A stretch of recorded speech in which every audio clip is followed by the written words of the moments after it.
Unrecognized chains. It's said that Christianity is not a religion, but it's about having a relationship with God. I believe this to be true wholeheartedly.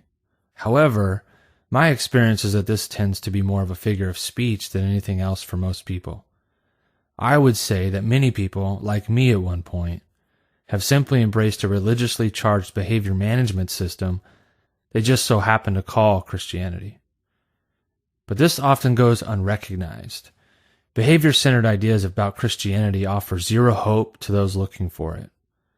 Love is not the motivator for relationship with one another or with God, and what the Bible calls faith is barely present in practical ways.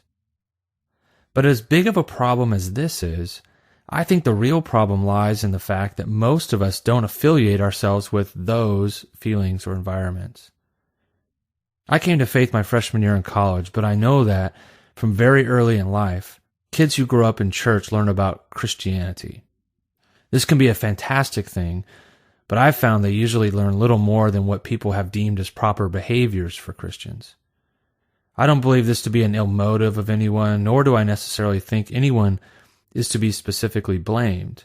I actually think people have the best of intentions, and most have a deep love for the children they teach. But whether we realize it or not, our view of the Christian life has been wrongly narrowed to managing behavior rather than experiencing the life-giving hope we have in Jesus. And since we all carry this mentality at some level or another, the subculture of our churches ends up being centered on this behavior management. Most kids understand Christianity as doing things like these behaviors: obey your parents, go to church, don't lie, read your Bible, pray with your head bowed and eyes closed and hats off. Don't cuss, make sure you choose good friends, invite your friends to church, but don't talk to them while someone else is talking, and make sure you get baptized. All these behaviors can be good to learn and do, but things get really dangerous when kids learn these as the ultimate thing they need to do. This creates a religion God never intended. I usually refer to it as churchianity, and I believe this is precisely what happens in far too many church contexts. Behavior management religion is highly deceptive and eternally dangerous, and most of us have fallen into its grasp at much deeper levels than we realize. If you were involved in church during your middle school or high school years, the proper behavior list likely got longer with more necessary do's and don'ts if you wanted to be a quote-unquote good Christian. Don't have sex before marriage. Don't do drugs. Don't drink alcohol. Don't get up to pee while the leader's talking. And if you really want to be faithful, make sure you do a quiet time every day and memorize scripture. In other words, Christianity became little more than upholding these types of do's and don'ts. These types of things are taught as the marks of a quote-unquote good Christian, and most of us have believed it hook, line, and sinker. Then, as adults, we pile on all the spiritual disciplines as other habits and behaviors we are supposed to embrace. Again, most of these are great things to learn, but setting these up as the standards of maturity for Christians is where things get very, very confusing. And even deceptive. Rather than viewing proper behavior and spiritual disciplines as byproducts of faith, we learn them as creators of it. Instead of recognizing that the behaviors that will truly honor God come from an inward desire to please Him, we have made them to be the means to please Him. We'll unpack those distinctions in the second section. For now, I would just say my concern is that more and more people are not able to make these distinctions in their own lives. And it is this concern that leads me to write such a straightforward book. My tone will change a bit in the second section, but in this first section, I feel as though it's necessary to just put thoughts out there. If you fail to clearly and practically distinguish some things in your mind, you are in grave danger. Confusing behavior management with the life Jesus invites you into will murder the faith you long for and bury it in the abandoned field of religion. That's a harsh reality every one of us must embrace at a very practical level. This religious system we have set up paralyzes in so many ways. This behavior management religion is most often masked as grace and hope-filled connection with God, but it's precisely the opposite. It binds, And the scariest thing is that most of us don't realize how much we have exchanged the hopeful, loving faith God invites us into for this system. That's exactly what I want you to consider. In this book, I will try to make distinctions that can help you move away from religious behavior management and step toward experiencing the life-giving personal relationship with God we all talk about having. For instance, I wanted to walk you through how we often turn personal conviction into awkward religious legalism, how we confuse superficial routines motivated by guilt for true Christianity, how we allow our behavior management idea of following Jesus to be expressed in condemnation toward other people who sin differently than we do, how we manipulate standing up for truth into fighting for our own moral standards, and how we twist faithful obedience into behavior for the purpose of gaining God's favor. We must properly align these types of differences in our minds, but before we dive too much deeper, I want to make a few things clear. I don't think religion is necessarily a bad thing, and I don't believe religious institutions are a negative in God's eyes. Jesus certainly never bashed them. I believe that embracing good habits can be a wonderful part of a vibrant faith. I believe that setting up routines have proven to be fruitful for many believers. And I believe that pursuing godly conduct is a must. Okay, now, having said those things, I would love for you to be open to the possibility that the chains of religion are holding you back much more than you might know.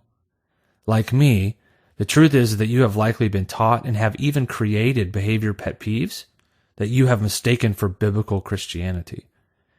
And perhaps the most dangerous aspect is that it all gets passed on as being Christian. We can either be ignorant of or in denial of these things, but we are all guilty at some level. Coming face to face with this reality in your life could prove to be a brutal experience, especially the next two chapters. You might literally realize that what you thought of as being Christian is nothing more than, well, the very things you say you're against. But I believe that bringing some of these realities to the surface is the start of being set free from the chains of religion that often unconsciously bind us. And that's what I get excited about. The other day I heard a parent tell her child, No, honey, Christians don't do that.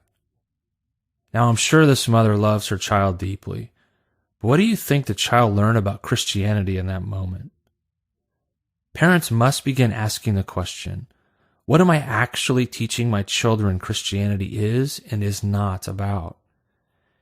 And we all must begin asking, what have I personally embraced Christianity to be? I believe it shows in what we teach others. I believe the truth lies dormant beneath the fears that control us. If we're honest, we have embraced Christianity as law much more than a new covenant faith infused with Jesus. We've embraced the system of do's and don'ts much more than a life motivated by faith, love, and hope. Faith, love, and hope are at the center of Christian motivations. Guilt and shame and fear of man are the core motivations of our behavior management system. And this system needs to be totally unveiled. It has no place in the church. It's a very deceptive and dangerous religion. Hoochie mama. Now, that's not a phrase you hear or are likely to say, which is why I was a bit caught off guard when it came out of the mouth of my 5-year-old daughter. I have 3 daughters. As I write this, Karis is 8 years old, Hope is 5, and Selah is 1. A few years ago, when Karis was 5 and Hope a young 3, I heard those exact words come out of Karis's mouth. It was one of those moments as a parent when you don't want to laugh, but you can't help yourself. I pulled into our garage, put the Jeep in park, and then opened my door to get out of the car. Hope sits right behind the driver's seat, so at this stage of life, it was common for me to open her door and help her get out of the car.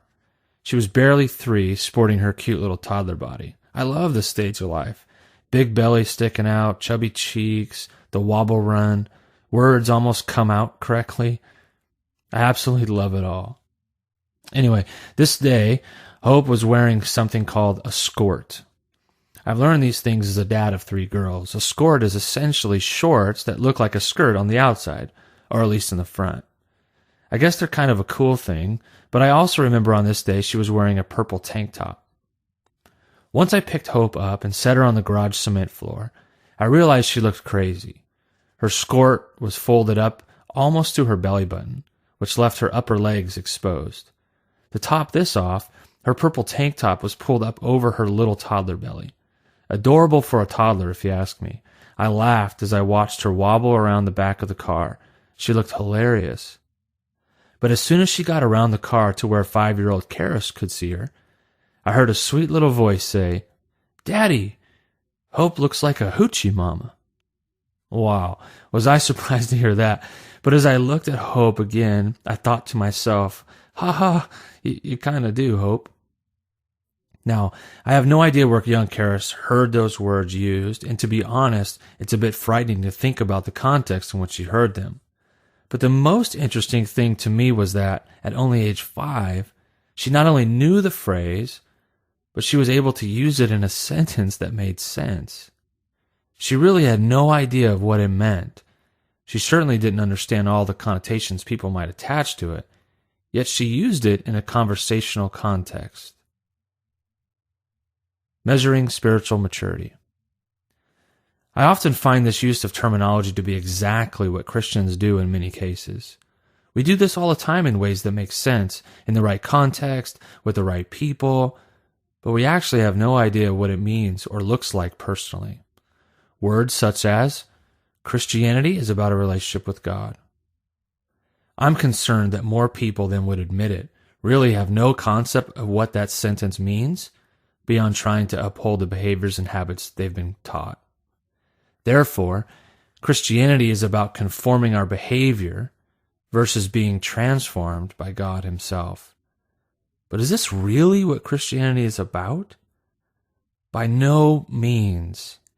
This is nothing more than a behavior management rat wheel that none of our neighbors will run on. It's precisely the thing that repels younger generations from engaging in church. And if we're forthright with ourselves, it's the thing we hate too. That's why we need to make some distinctions in the coming pages. All of this has caused a deep-seated confusion with people when it comes to understanding the life Jesus has called us into. In fact, people have gotten it confused throughout all of history. Christians have always struggled with finding their identity in the things they do versus what Christ has already done. This bleeds into all sorts of areas we fail to recognize.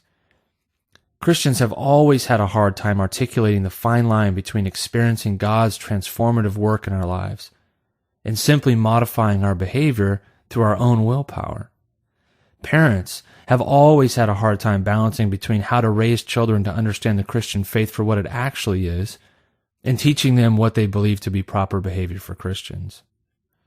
People have always tended to operate from a belief that favor with God is gained by behaving properly and avoiding improper conduct by separating from everyone else outside of their immediate faith community. Churches have continuously held up proper behavior as the standard of faithfulness. Some leaders, not all, have struggled to recognize that children often learn Christianity to be something entirely different from what they think they are teaching. They learn it as most of us have learned it, behavior management. We don't think of it as that, and we certainly don't like it being referred to as that, but that's what it is. Just sit in a children's ministry classroom for a few weeks. Just sit in a youth group teaching situation. Just be a part of a church's subculture for a bit of time. Just take a step back and think about the context in which you worship. It won't take you long to realize how the teacher's desire to be practical often leads to teaching proper behavior as the ultimate measure of faithfulness. Consequently, we are deceived as to just how much the chains of religion are being tightened around our necks. These are difficult concepts to grasp, and living in a results-driven Western culture only compounds the delusion.